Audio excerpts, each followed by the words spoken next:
Alora's got crows. I've got children in the back, and Alora's got crows. Right when we push record, this thing wants to speak. And you can't even get through this because you're laughing too hard. Take two. Take 58. Oh my gosh. Hold on. Go away. Oh, I got him out of the tree he was in, right? So he went to the next door neighbor's tree. Fair enough. Oh my. Even the dog next door is like, shut up. Meanwhile, my dog's trying to get in, literally trying to get in. Soon he's going to scratch at the glass. Don't look at me like that. No, you look at me like that. Hello, friends. My name is Avalon. And I'm Alora. And you are watching Little Red Pages. This is our very first vlog for the channel, and we have decided to buddy read a book that was recommended by a friend of ours, and that is The Beautiful by Renee Adair. Now, Alora has the prettier copy because she's got the hardback and I've got the paperback. You bought your copy all the way from the US though, didn't you? Yes, I did. And if you hear birds and animals in the background, apparently I'm Snow White today, so. she was being harassed by a chatty crow. And then the dog started barking, so I figured I'd give you guys a warning. Well, I've got kids in the background. Alora's got crows and dogs in the background of hers. So we're going to try and get through the intro to this vlog relatively quickly. This is the first book that we have decided to buddy read here on our channel. Alora and I have buddy read other books in the past, which we will talk about probably in the future, but we're pretty excited about this one. Alora, do you want to just give a quick once over of the synopsis of the book? That's the word. Yeah, so this is about Celine Rousseau. She is from Paris originally. She finds herself in the bustling city of Nolens, however you want to say it. And it's during carnival season, and she is actually living at a convent, the Sisters of Ursuline, I believe it is called. And this is during the 1870s. And little does she know, the dead rule the city. And in this book, the dead are vampires. So that is the general synopsis. Celine also has her own little secret that we're going to uncover in reading this book. And yeah, I am super stoked for this book because you guys probably don't know this because this is our very first reading vlog, but when I was in university, college, I studied history. And so anything with a historical flavor, I'm all about because I want to see how good of a job the writer has done in capturing that time period in the place that they are writing about. I did the same thing with the Jack the Ripper series, which I thought was brilliantly done. So I'm excited to see how Renee Adair puts her historical spin on this story. Yes. I'm so intrigued. Now, before we get started on our expectations, I just wanted to put out there that Beautiful has been rated a 3.65 stars on Goodreads, which is like something to consider, I suppose. I'm not persuaded or dissuaded from books on Goodreads. I'm just interested in finding out their information and whether or not the synopsis is something that I would gel well with. Now, we heard about this book through our friend Pyperh reads. She read it. And if you don't subscribe to her, you should. Yes. She's just created a brand new Booktube channel. She's jumped on the bookish bandwagon, and she is now in the Booktube community with a brand new channel. So I'll link it below. But she basically shredded this. This is one of her most disappointing reads of 2019. And when she gave her reasons as to why, and I'm looking at you, Pyperh, I'm confused. I'm confused.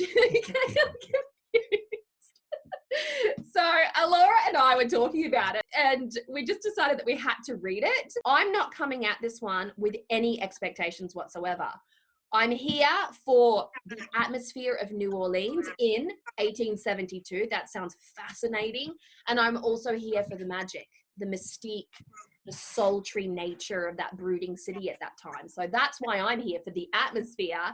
And I can't wait. I honestly cannot wait to see what the author does. Yeah, and like for me with this book, I don't have expectations either, but I would really love it if an author could put a spin on vampire that I haven't seen yet, or that's different or something like that, because I feel like the whole vampire culture really peaked in like the 2010s, because everybody was writing about vampires then. Yep. And taking lead from the greats like Anne Rice in that respect. But I'm just really interested to see what she does with the vampire story, to see if she makes it something that I've never seen or heard before, or intrigues me even more than I've ever been intrigued before. So that's very interesting to me. And the fact that she's chosen to put this in New Orleans and the atmosphere makes it very alluring for me.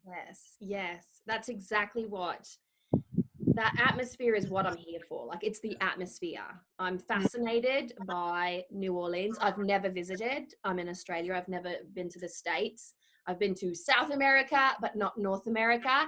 And so this is one of my bucket list visiting spots. So let's get stuck into it. We are going to do a fun, friendly reading vlog over the course of now. We're clocking this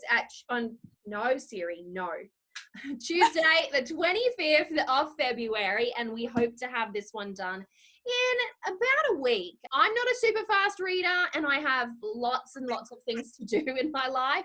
How about you, Alora? How do you typically time yourself? Yeah, it just depends. It depends on what I've got going on, but it also depends on how stuck I get in the book. Because if it really draws me in, if I can't put it down, if something like that, I can read a book in a couple of days. Yeah. But if it's something that's like, I'm interested, but it doesn't have its hooks in me, it can take me a week or 2 or 3. Well, I'm a little bit bummed about this, because I typically like to get books that I'm desperate to read, that I really want to read, on audiobook as well. But here in Australia, The Beautiful is not available on audiobook. It is in the States, but it's not available in Australia. So typically speaking, because I'm so busy, I tend to toggle between physical reads and audiobooks, you know, driving into the city for 45 minutes, doing my farm chores, because I live off grid in southern Tasmania. I like to listen to audiobooks when I'm doing that. And then I like to be able to go and pick up that physical read as soon as I'm done. But this one here is strictly a physical read. And it's going to be interesting finding the time to physically read, because this is something that I lack. Time is something that I lack. So I'm bummed that there's no audiobook for me on this one. Nevertheless, super excited, and we will see how fast we can churn through. We will do our next check-in in a couple of days and see how far we got and how we're feeling. Probably we'll try to get close to the 100-page mark or thereabouts. All right, well, we'll check in with you again soon. See ya. See ya soon.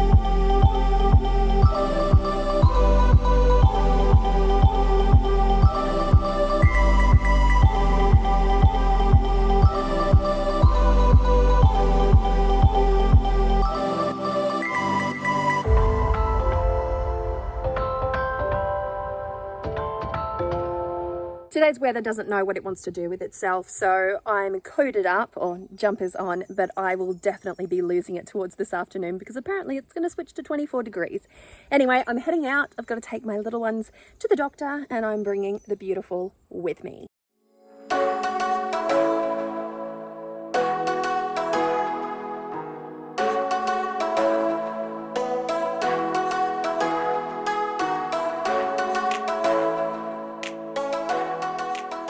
Right, so I am at 114 pages. This is my first check-in and 114 pages so far. World building is going really well. I don't feel like the author's gone over the top with it.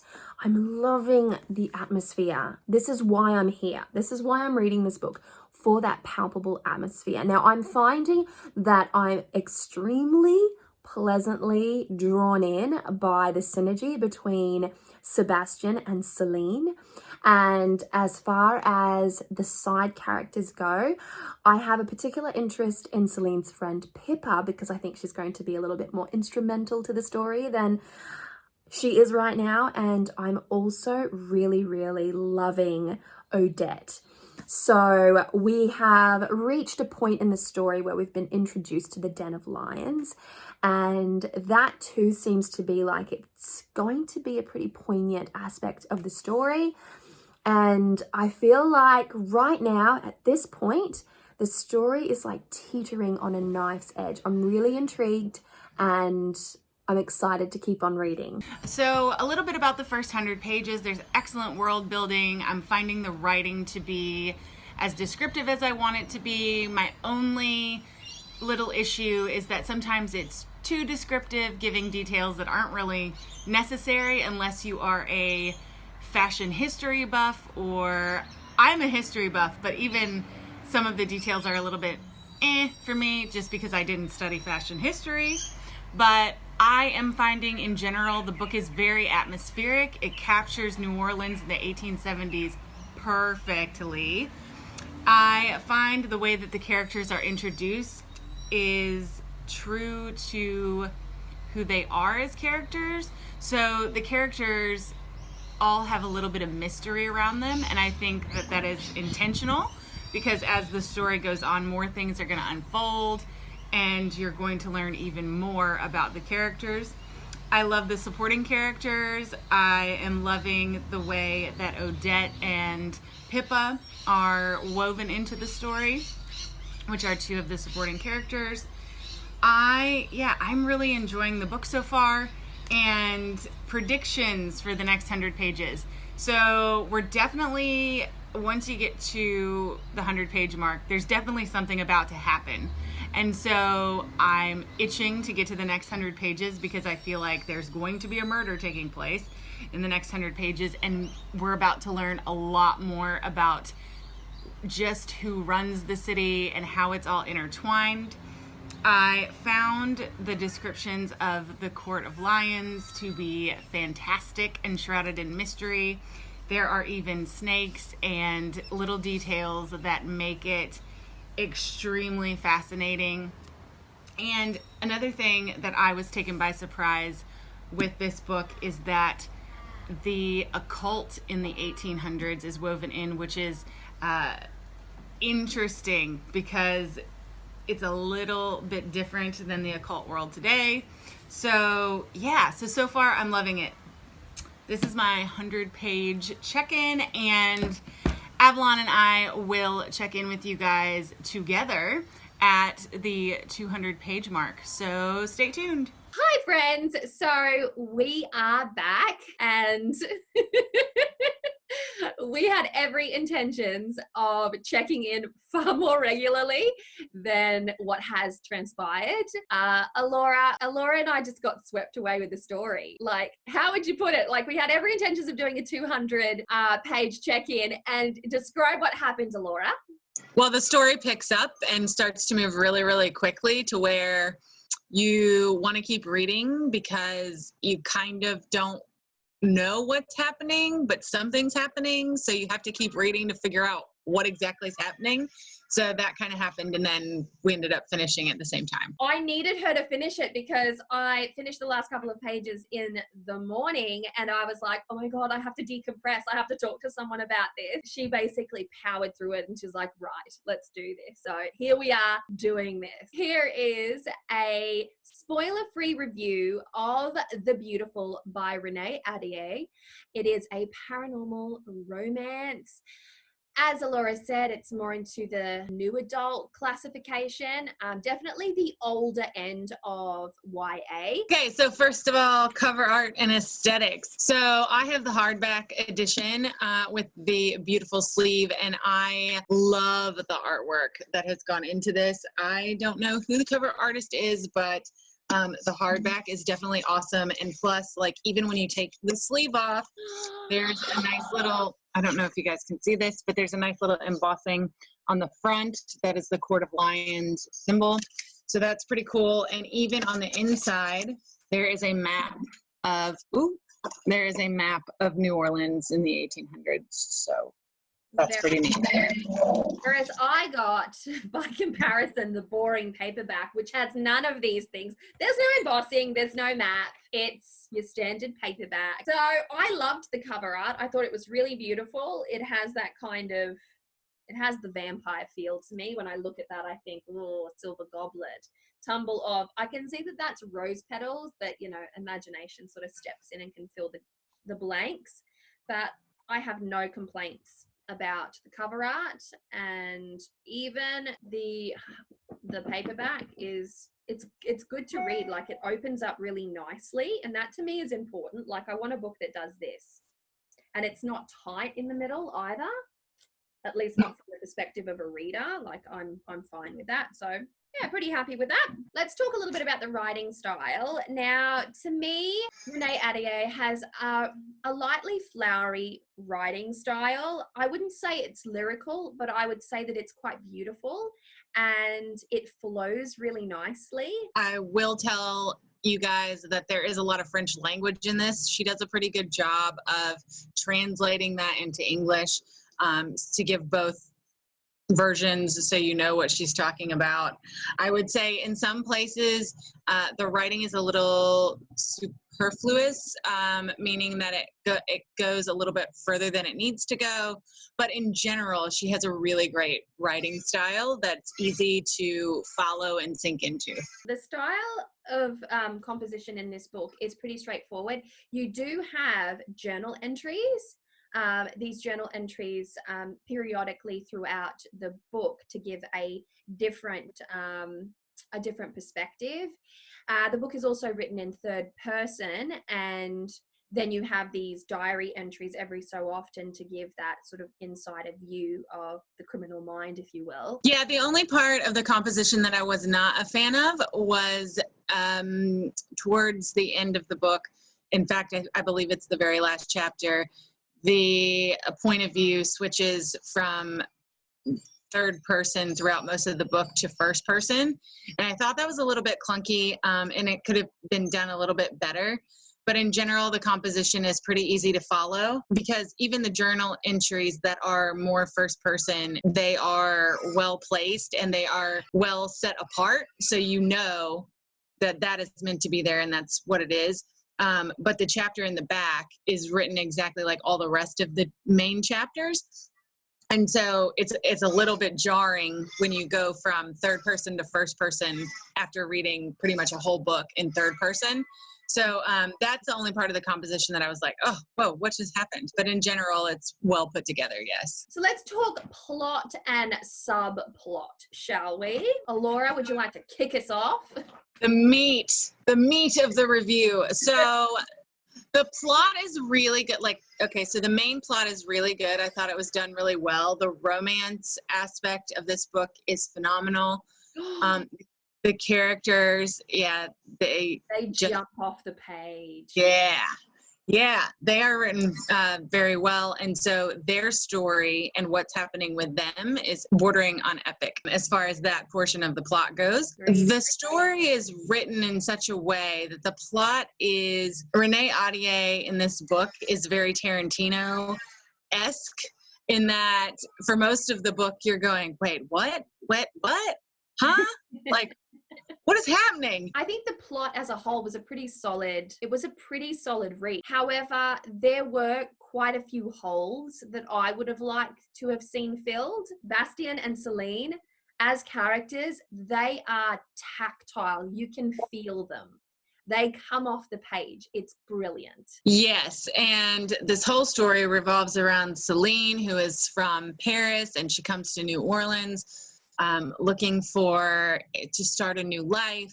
And little does she know that New Orleans is ruled by the otherworld creatures. And so it's the story of two worlds mixing at once and what happens when those worlds collide. And sometimes it's really brilliant, and sometimes it is a complete chaotic disaster. There is definitely a shadow element moving through it as well, because Celine is escaping her past. She has a dark secret, if you will. And it's not necessarily the darkest secret, but if you put yourself in that position of a young woman in, when is it? It's 1872, then it would have been really quite dark what she was in fact escaping from. And I won't divulge that, obviously, because that would be a massive spoiler. It's something that you feel throughout the entire book, and it adds to the shadow of the story. I feel the story is quite shadowy, and there is like a mystique to it, like this sultry midnight mystique aspect that is really quite sumptuous, and it adds to the atmosphere of the book, which I think the book had loads of atmosphere. I quite liked that. I also loved, I should have mentioned this in writing style, but I also loved how Renee Ahdieh pulled in Shakespeare and Blake and other authors to really give the story a sense of literary history. Yeah, I would say so. The one thing that I really didn't like personally for me as a reader is the amount of foodie and dressmaker talk that there was throughout the book. I feel that, and this is a criticism, that the side characters in this story were integral to the first book, obviously. They make up a great deal of this introduction to the series, and there's not enough about them for you to feel an emotive kind of connection yet. And where that is lacking, she seems to have replaced that with food and dressmaker talk, which I feel was just, it had a place, but it shouldn't have been sort of like the main focus. If she had put some of that energy into, you know, deepening the side characters' stories, their narratives individually, so that you could get a better understanding of the Court of Lions, then it would have made for a much more sensible and enjoyable read. I would have understood things a little bit better, but because so much was left unsaid and so much information to me was missing about the side characters, and there was so much about food and so much about dressmaking, I don't know, it wasn't my favorite thing. Yeah, and I think this is a great segue to go into characters and how we felt about the characters. And we've already said that we loved the main characters. They were very well written. So when it came to the characters in the Court of Lions, a lot of the sub-characters are in the Court of Lions, and you will find out why when you read the book. But a lot of them, I feel, were flatter than they could have been. They have a lot of potential to be fuller characters, to have motivation, and to make me care about why they're doing what they're doing.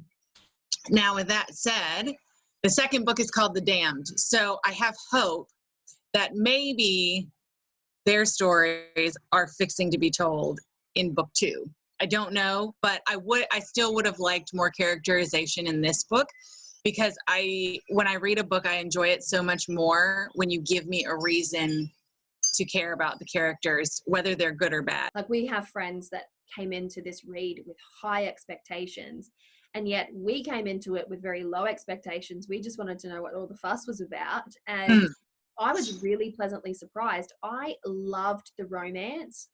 I think that the romance was so well done, and it was palpable.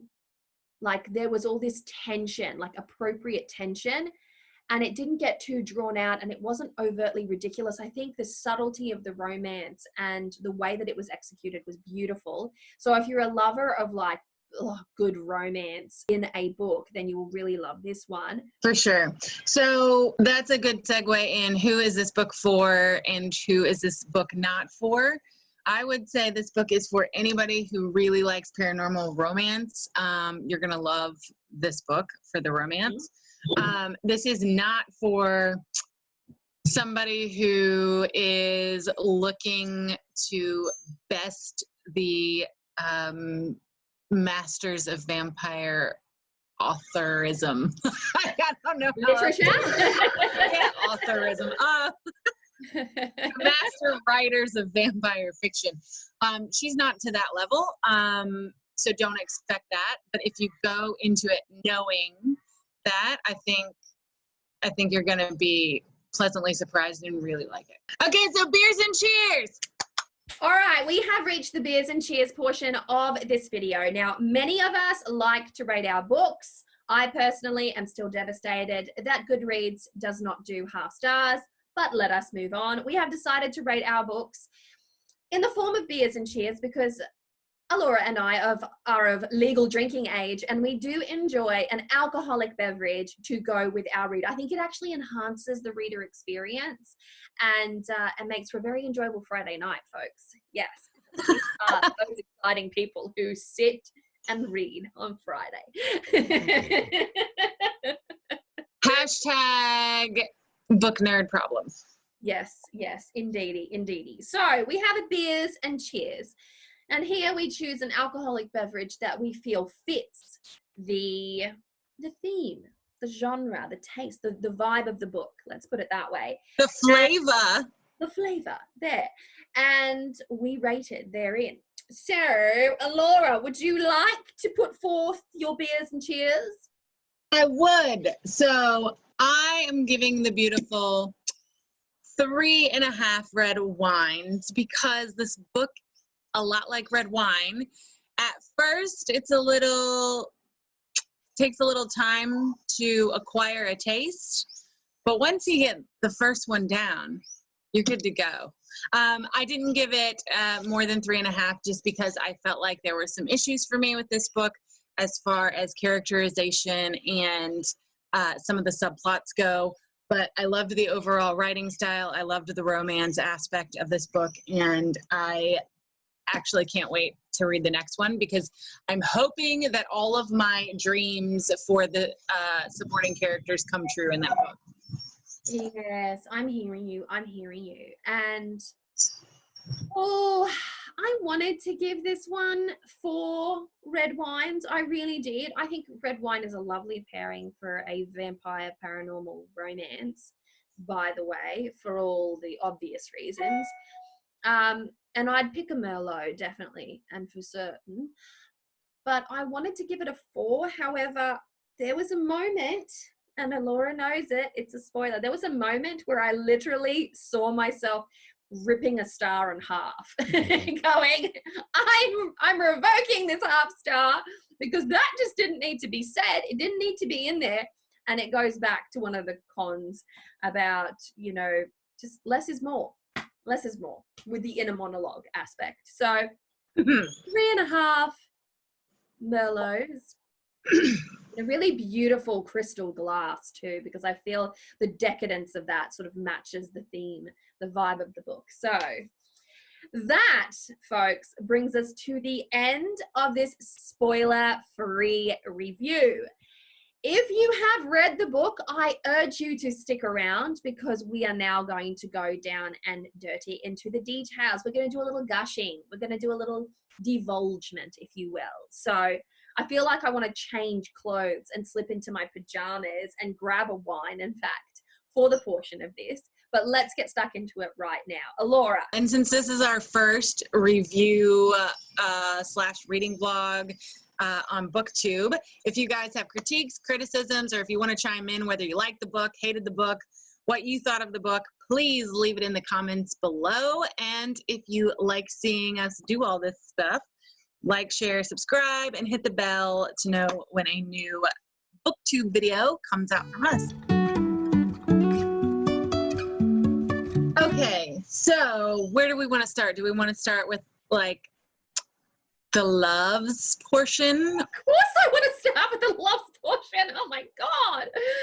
Oh, even my little puppy's excited. Hey, Snow. Yes, the love. Oh, the love story. So good. Okay, I just have to bring up page 132 when Bastian is likened to a Cheshire cat or the Cheshire cat. I thought that analogy was spot on, and like you just immediately give the Cheshire cat's personality to a human being and you're like, oh, I know exactly what this guy's like. I personally loved the hedge grove. scene. Oh yeah. The hedgerow scene where they're, you know, they're in this very intimate, palpable moment where their lips haven't touched, and it's all very climactic in that moment. And she leans in just as you think they're about to kiss, and instead she says, "I want you to answer my goddamn question." And it was amazing. Like, oh, that was awesome, because I've, you know, done similar to men in my life. So I was like, yeah.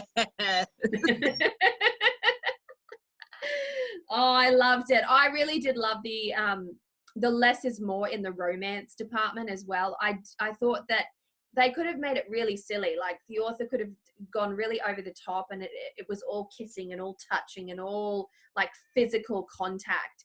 But the lack of physical contact and the almost kissing and the almost touching, it helped to build up the, you know, just the expectation. And you're still left really dissatisfied in the end, because when they're about to rip each other's clothes off on the bed, what happens?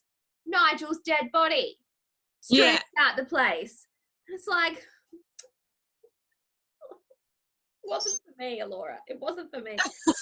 Joey, sit down. Oh gosh, he's shedding all over my black jeans. Okay, so let's talk about Nigel for a second. So we both thought that Arjun was the vampire villain writer the whole time.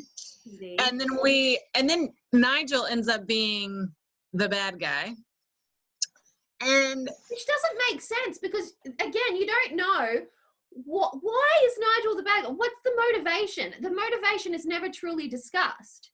Like, right. So yeah, so in the diary entries, he talks about how basically you get the gist that he is supposed to be king, and he is the one who's lost all of his family and this and that. But Renee Ahdieh never goes into, well, why? Like, what actually happened to make him this angry that he's done all of this? Like, it just didn't make sense, which is interesting, because the reason, like, I don't know if the author did it intentionally to make you think it was Arjun, but his history in the Court of Lions, right, makes more sense that he would be the usurper in the Court of Lions, because he's the one with the least amount of time there. He's the one that is put in as an infiltrator with Celine and Pyperh. So he's got his hands in everything. So to me, it would have made more sense to have Arjun be the bad guy. Yeah, I think that would have made more sense. And I was anticipating that. We were trying to guess who it was. And then Nigel ends up dead in the suite. And then he's not dead. Then he's alive. And it's all like, oh, well, you saw what you wanted to see. And I was like, okay. So they dismembered a guy wearing his costume, put the guy in his costume from the masquerade ball and dismembered him. And that's how they thought. I'm like, that's not a nod to the intelligence of the Court of Lions. Surely they would identify the face, the hands, the body parts, wouldn't they, at the very least? Yeah, and I thought, like, that's another thing I kind of had a little bit of an issue with was, so the Court of Lions, you find out, isn't all vampires, right? So it's vampires and hellhounds, and we don't really know what else, because the way that vampires are written in this book, you have to pay attention to figure it out, really, because it's only mentioned in one place. Mm-hmm. But essentially, vampires are fairies, which is weird, and I've never seen it written like that. It's intriguing, and I'm interested, and I'm like into it. But I want to know how all this stuff works, because like, so far I don't know what the vampires can and can't do. Yeah, there was a total lack of magic system. There was no parameters on magic system or paranormal ability, or, you know, just I think there needed to be a bit more world building in that sense. But I was very confused, and I just don't think it makes sense to have Nigel as the bad guy. It just doesn't make sense to me. And can we talk about the shock of Luca at the very end? Yes, and see, I thought that was really well done. I thought that was brilliant. And that was the first, that was the first person section that we were going on and on about. But Bastian's sister, who he seems to mourn throughout the entire novel, it turns out was left for dead, and then werewolves saved her, and now she's a werewolf, and she's in love with Michael Grimaldi, the detective's brother or cousin. Yeah. Does that mean Grimaldi is a werewolf? Well, it means Luca Grimaldi is a werewolf, but I don't know about Michael. And here's something that I would like to know. When Bastian punches Michael in the face, thus breaking the detective's nose, it says in the book that the treaty has been broken. Thank you. The treaty has been broken. Zoe, I'm going to need you to stop that. The treaty has been broken. But what treaty? Like, you can't just go introducing information and not explaining it. So a treaty's been broken. Ooh. Like, how excited can you be over a treaty that you know nothing about? Yeah, but I thought the revelation of Luca being a werewolf and the Grimaldis being werewolves, like that family, I thought that was really well done. And for those of you who've read the book, you know that Michael Grimaldi has a serious passion and desire to be with Celine. So she's got that in there as a subplot, which again is really well written. The way that they kind of cat and mouse each other. But she does it more for the sake of Bastian and getting information and things like that. But I still thought it was very well written. Yeah. Yeah, and Emily coming in, so the book's written all in third person except the last chapter is Emily in first person, but she wasn't in the story at all. Like throughout the whole story, she's dead. And then all of a sudden she's writing in first person, and it's not a highlighted chapter or written in any different type of format, like a diary or anything to let you know, like this is a point of view switch. Like you need to switch your brain. You know what I mean? Like, so. Yeah, there was nothing in the end there that helped you to sort of like, it really interrupted the flow of the story. And I think one extra diary page, one extra something with a different title would have made a hell of a difference. And that comes down to composition. That wasn't very well thought out. Yeah, but I love that this series has so much potential, and I will say it again, like hopefully in the next book, all of my dreams will come true and the Court of Lions will get massive backstories, because like Odette, what is her backstory? Because she is a really intriguing character. The thing that I didn't get at all is that you never hear anything about vampires specifically said in relation to Odette. It's just the masquerade ball. Bastian goes to Odette and says, Celine's been taken, and then she grows fangs. That's all you hear about her being a vampire. Like, up until that point, you just don't know. And that's at the end of the story. No, but she's also introduced as a psychic in the beginning. And that doesn't echo throughout the story at all. She's introduced as a psychic. In the end, she becomes a vampire. There is no more talk about the psychic. I mean, they do touch on it a little bit towards the end, going, did you see anything? Bastian asks her, did you see anything about this? And she's like, no, I only saw the original vision, etc. And it's just a throwback to the start of the story to help you to remember that she was, in fact, a psychic that never got any page time because nothing more was said about her. So now, and that's not to say, so like, that's also not to say that, so Emily, like I said before, is not in the story up until the last chapter. Also, the Count, that's Bastian's uncle, is only mentioned in the story through other characters up until the end of the story. but I thought his character was phenomenal. Like, of all the characters that were written, aside from the two main characters, because they were really well done, I thought that Nicodemus was the third best character in the book. Like, well-rounded. Yeah. He was delicious. Now, I have a question, and it's something that we've talked about, Alora.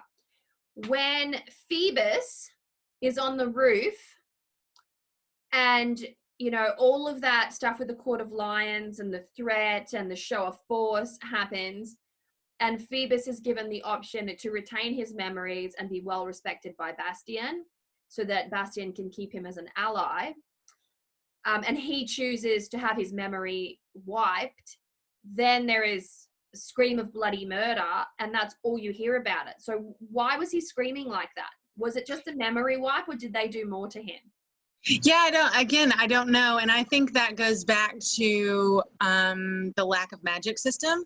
Like, we don't know how all of these creatures work and move and what they can do and what they can't do. So again, I'm hoping that the Damned is where all of this gets explained. Yeah, I would say so. I would say that it has to be put in there somehow, because we do know that memory wiping is a definite thing that they do. And, you know, speed, another aspect. The whole concept of the Hellhound, however, I'm confused as to whether or not he's a vampire.